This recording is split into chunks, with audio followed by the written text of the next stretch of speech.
Before middle school, this is our school, and our school is the only one and only one in the independent school in Malacca. Malacca is in the state. Okay. Next. This is the map of our school. I'm gonna introduce the layout. Later, my friends gonna go in deeper. I'm gonna just introduce the layout. Okay.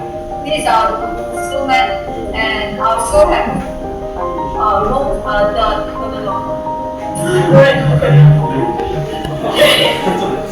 Okay, we have one triangle from young. It's surrounded by 4 buildings. Okay, and senior 4 buildings. Okay, and these 4 buildings is named after the cardinal direction east, south, west, north. And okay. Our building is located. Our library is located at the east building, and our library is the most relative books in Malacca. And our west building, there are teachers' office and a function hall. It's a hall for a music concert and all.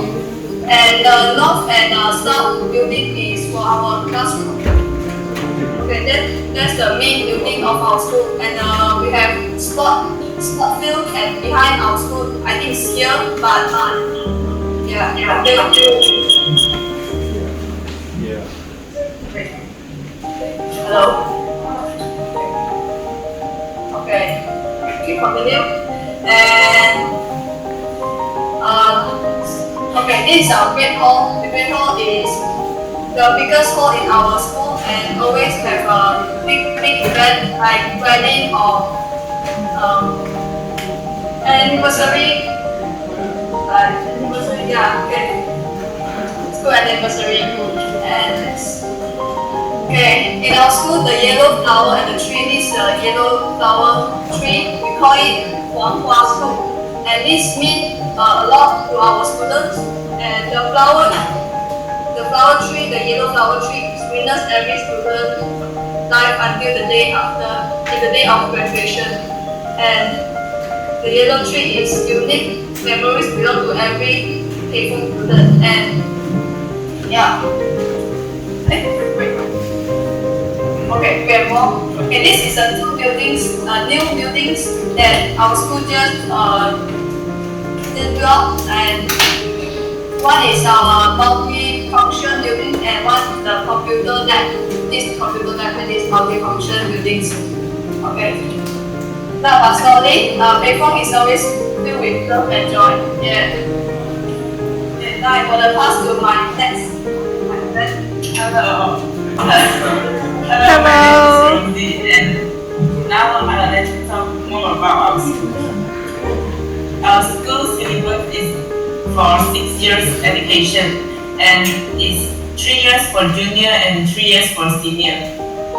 We can choose science, commerce, or normal stream when we are in senior 1, and we will take part in UEC examination in junior 3 and senior 3 students. This examination helps us to give an opportunity to have further education in university and all around the world. And for Monday to Friday is our study day, and Saturday is our activity day.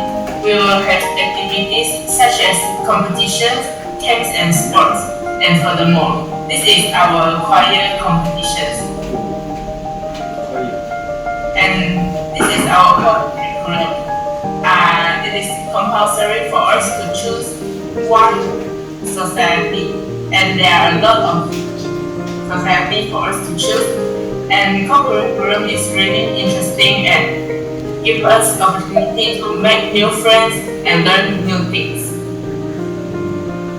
Last is our school anniversary celebration. It is the most significant event in our school. We will have carnival game stalls, food stalls, and many performances such as marching and performances from the society. And this is the marching team. Now it's Okay, now it's my turn. So, hello everyone, my name is Osang. Actually, I'm really excited. Today, I will make a brief introduction of Malaysian culture to you guys. Okay, so actually, Malaysia is also East Asian country that is almost fully surrounded by the sea.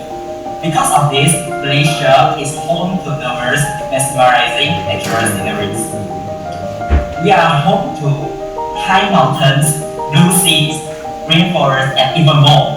So, as you guys can see, this the picture on the left-hand side is Pulau Redang, actually an island.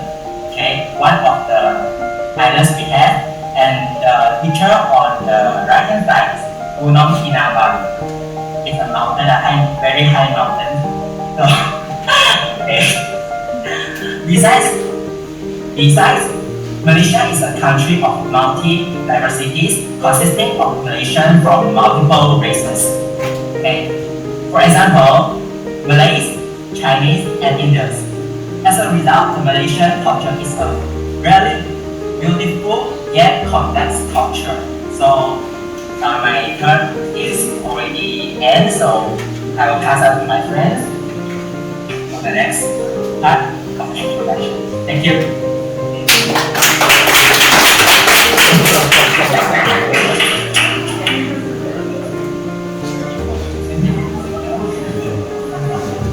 Okay, hi.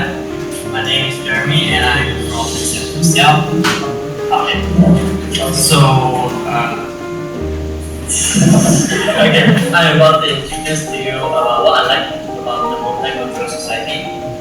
So Malaysia, like just now said, it consists of many races. One of the main one is Malay, followed by Chinese, Indian, etc., etc.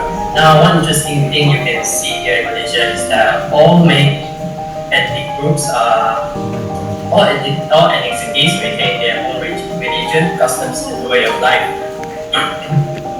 Like when you come here, you can see like Muslim mosques, Chinese temple, Christian church, everywhere. And the traditional attire, the food, of each race is full of the streets. You can see it selling everywhere. Like it doesn't change despite we all live together. See, the most important festivals of each group are public holidays like Christmas, Hari Raya, Bali, Chinese New Year, etc. Now, even if it's not our festival, we still enjoy the holiday, public holiday. Yeah. Now, children here are educated in the same school, working in the same offices. We learn in the same room, learn the same knowledge, same things. Like my school, for example, we are an independent Chinese school, but still we have Malay students and Indian students as well. Now, later on in life, we get to work and we work in the same office, working for the same thing. So, it's actually quite common these days. Some marry outside their own ethnicity. Like for me, myself, I'm mixed too. My roommates, I have 8 roommates and 4 of them are mixed. Now, we also tend to socialize within both their own ethnic groups, both our own ethnic groups and others. In festivals, like said just now, we celebrate together even though it's not ours. And what I want to introduce is Anthea here.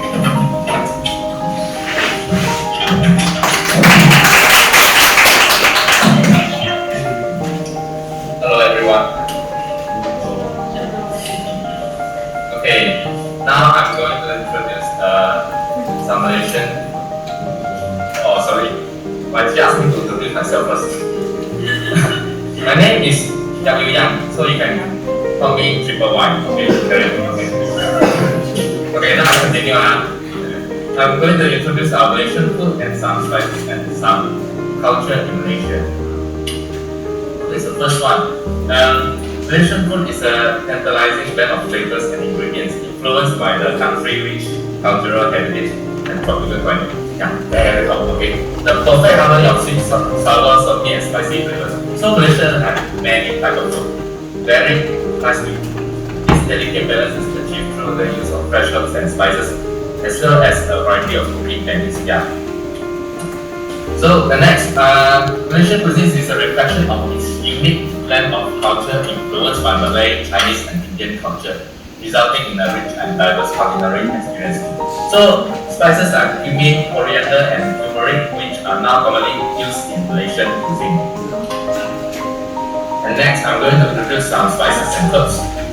Okay, Malaysian cuisine is known for its bold and complex flavors, which are achieved through the use of a wide variety of spices and herbs. So commonly we use included cumin, coriander, and cardamom. Okay.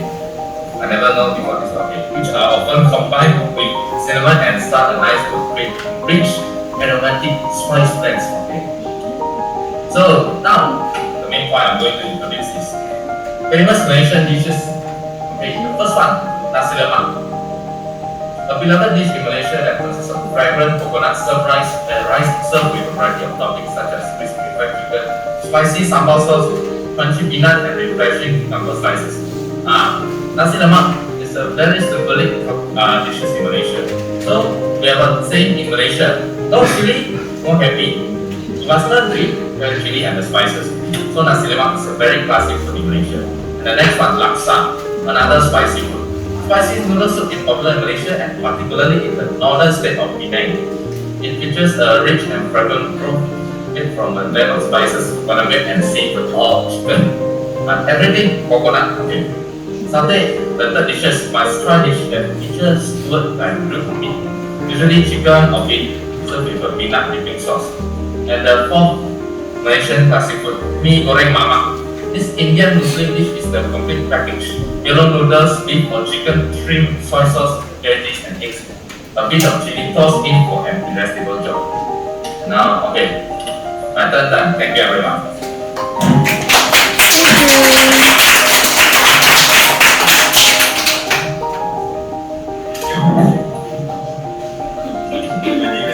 My name is Nicholas Iwashin. You can call me Juan.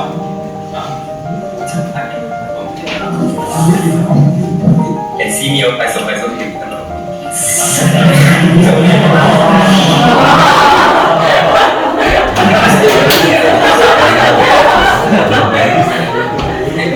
My name is Nicholas Iwashin. You can call me Juan. I'm going to introduce Korean culture that I like. Personally, I don't think these are considered Korean culture because I like it. First of all, the games. I actually really admire Koreans. I really like games like team that I think was every time I play any online game, I always get destroyed by them. So since I'm an artist myself,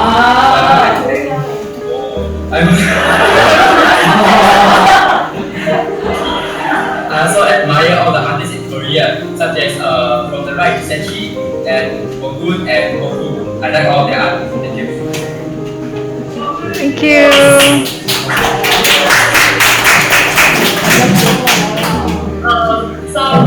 Hi all, my name is Yenhui and I'm from the Korean school. So just now my classmate here shared about the Korean culture delight, which is about some games and artists. But for me, I personally like Korean pop music, which is known as K-pop normally. As most of us know, Korean entertainment industry is quite effective to the whole world. Well, including us, we have K-pop in our teenage. So in my opinion, it is an effective way for me to bond with Korean cultures, like costumes, food, and more other things.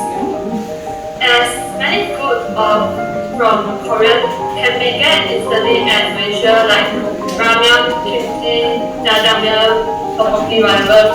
And actually, I think not only in Malaysia, like it is available in many other countries. So I think this is one of the power of the Korean culture. Well, sometimes I can also see some like models wearing some Korean costumes and some tourist sites taking some photo upload Instagram Bible. And besides that, due to the interest in K-pop, I started to learn Korean by myself. But actually not only for me. Many K-pop fans that I know, like some of my seniors, they also learn Korean by themselves and they can even communicate with Korean very fluently without any obstacles. So this is a power of K-pop and love group. Like it bonds people from different countries without any obstacles. Even though popularity of some Korean drama also brings strength from Korean Malaysia. But however, I think all of these cultures is just a beginning for us to know about each other. I believe that we can have deeper communication and knowing to each other through this program. So I think this is the end of our sharing for today, and thank you everyone. The urgency of climate action regarding the SDGs. Before we get into the presentation, I'd like to introduce the definition of the SDGs and the significance of it. SDG is an acronym for Sustainable Development Goals, and it was chosen as an international pledge by the United Nations in 2015. The SDGs are classified into 17 themes, and those themes are systematically connected into a singular goal, which is, as mentioned, Sustainable Development Goals. It was chosen as a pledge to promise peace and prosper for all human beings by the year 2030, which we barely have 7 years left at this point. I chose to be a part of the 13th goal, which is about climate action. In my opinion, it is one of the most of importance and urgency of all 17. Therefore, I decided to read a book to help my understanding of the topic. The book I read is called No One is Too Small to Make a Difference by Greta Thunberg, published in 2019. Thunberg is an international figure at this point and needs little explanation. She has a reputation that precedes her at this point and needs little explanation. She was even on the cover of Time magazine as Person of the Year in December 2019, breaking many records. She is also, however, a figure of many controversies due to the public doubt on her legitimacy and contradictory actions to her speeches and efforts. The title of the speech I decided to focus on is Our House is on Fire, spoken on January 25th, 2019. The title of the speech is quite intuitive. The house Thunberg is implying is a home for all Homo sapiens, also known as Earth. She emphasizes that whether government officials and companies act or whether they not will determine the destiny of human beings. She also emphasizes that we should focus on reducing carbon emissions and shift our interests from profits to prevent the earth. She ends the speech with an analogy. Act as if our house is on fire because it is. This was spoken in front of the World Economic Forum, which is significant because it means that government officials decided to give the 16-year-old a chance to speak out her worries and concerns about the issues. The speech was indeed powerful, and her speeches are known to be. However, this led me to think about it a bit differently. Why did it take decades for human beings to finally realize the urgency of the issue? Why did it only take a 16-year-old Swedish girl to grab the world's attention, and yet no one before has had such impact? There's something wrong about all this. Everything Thunberg says in her speeches are way too obvious to even be addressed at such huge events. For anyone besides global warming conspiracy Trying theorists, to get with respect us, we should be kind to ourselves and choose with what we want to do. It's not about fixing the problem, it's about doing better and doing the really matters to us. We realize that it's normal to feel all kinds of emotions in life, even the bad ones, but instead of just trying to feel happy all the time, we should listen to our feelings because they can help us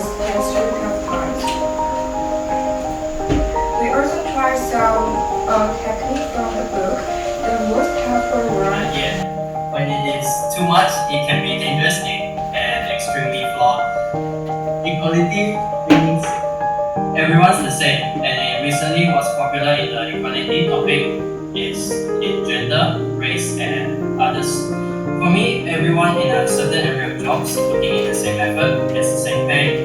In society, playing the same part of the citizen gets the same recognition, and that it is a perfect equality.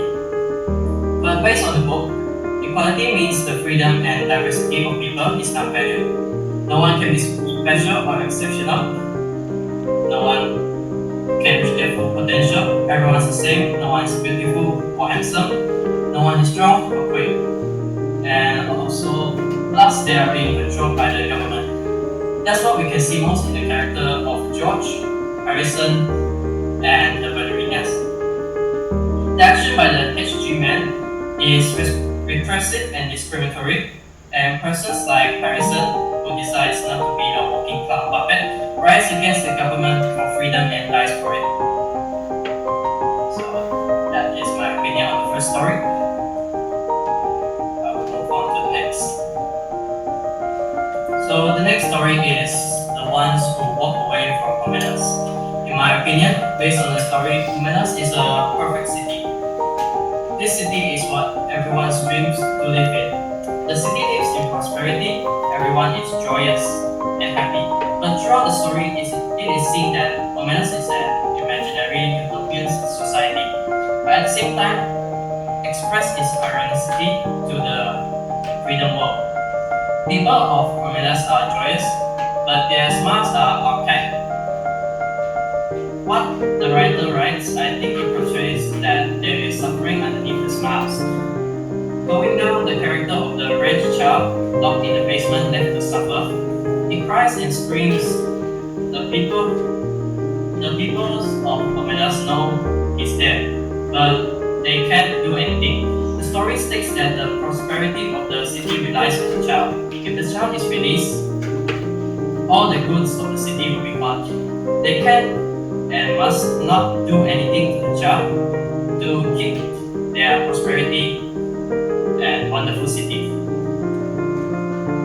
So this idea states that many in the real world, its freedom and prosperity are obtained through suffering and destruction, while the people of Homelas thrives in happiness. The wretched child suffers. Something it is necessary to continue to stay, something that is inhuman, silently left. It lives with an what-if situation. That is, what if you are in the same position? Will you help the child and sacrifice your country's prosperity and happiness, or pretend not to know and continue to live there? Or you could stand the evil curse and leave the beautiful Homelas. And that is my opinion on the second story. That will be my presentation for the day. Thank you. I have a keen interest in 14th goal of the Sustainable Development Goals globally as life below water. Today I have prepared this presentation to delve into the topic. First, let's briefly examine the key components of this goal. I won't go into detail as I believe most of you have a basic understanding of this topic. Just look at the keywords. Our team is currently reading a book to gain a deeper understanding of the pollution affecting marine and coastal ecosystems. The book is written in Korean and its original title is Das Blue Window. Actually, I'm not good at German, but doesn't that title look somewhat familiar? Yes, it was the title of this presentation. This expression, blue wonder, is often used in the German-speaking world. It is generally used to describe something as remarkable, surprise, or wonder, especially to express admiration for a particular nature phenomenon or experience. This German book is authored by Flauke Nobushi, a marine biologist who has dedicated her life to the study of the ocean. She obtained her doctoral degree from the University of Southampton in the UK and later served as the head of a local marine biology research station in the Maldives. She gained global attention by sailing 9,500 kilometers from the Caribbean through the Atlantic to the Mediterranean to raise awareness about the seriousness of ocean plastic pollution. Her journey is also contained in this book. The front part of this book contains around 30 photographs, most of which were taken during her journey. I'd like to show you a few of them, but to keep this presentation from getting too long, I share just a few. This photo is her from Georgia. It's her journey. And next photo is of a school of parrotfish displaying beautiful colors. And next we have photos of clownfish and Odontulus cellaris. Their names are quite unique. I've come to realize the incredible diversity of marine life through these photos. Here is the photo of sandbar sharks. Next photo shows devil rays with their mouths wide open. And next we have a photo capturing the grandeur of a massive coral reef. I really wish I could witness such a scene in person someday. And however, there were also some unsettling photos among them. These are photos.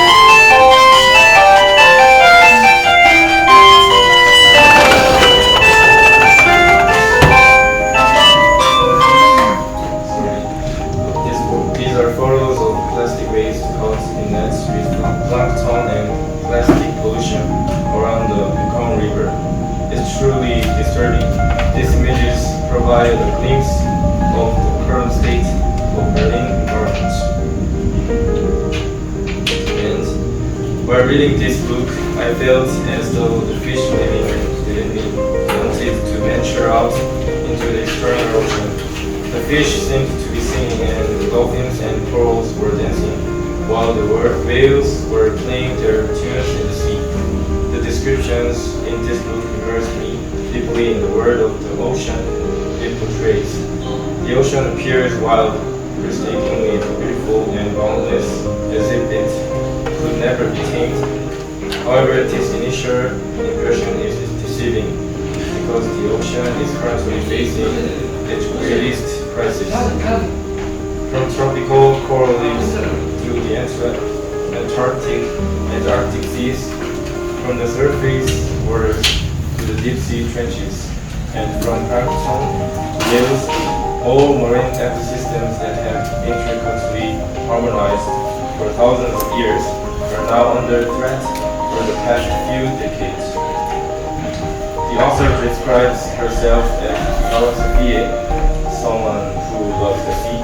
This term refers to people who prefer coastal oceanic environments but don't confine themselves solely to them. We all should aim to become Sophies, and the well-being of the blue wonder lies in our hands. On one hand, we can individually contribute to the health of the ocean through our daily consumption choices. On the other hand, we need proactive global research, rules, and regulations to protect the ocean. But let's start with what we can do. First and foremost, let's reduce our use of plastic. What can each of us, as individual consumers, do in the face of pervasive plastic flow in everybody, every day? However, to address this issue, it requires efforts not only at our individual level, but also on a global scale. As a tip, ingredients that start with poly, nylon, or acrylate often hide microplastics. Avoiding products with these ingredients can help reduce plastic consumption. Living without plastic is admittedly challenging, and even the author of this book found it difficult. However, if we become aware of how the disposable items we purchase are handled, where they end up, and their impact on humans and animals, even small consumption habits can begin to change. Now, let's begin together. Thank you for listening.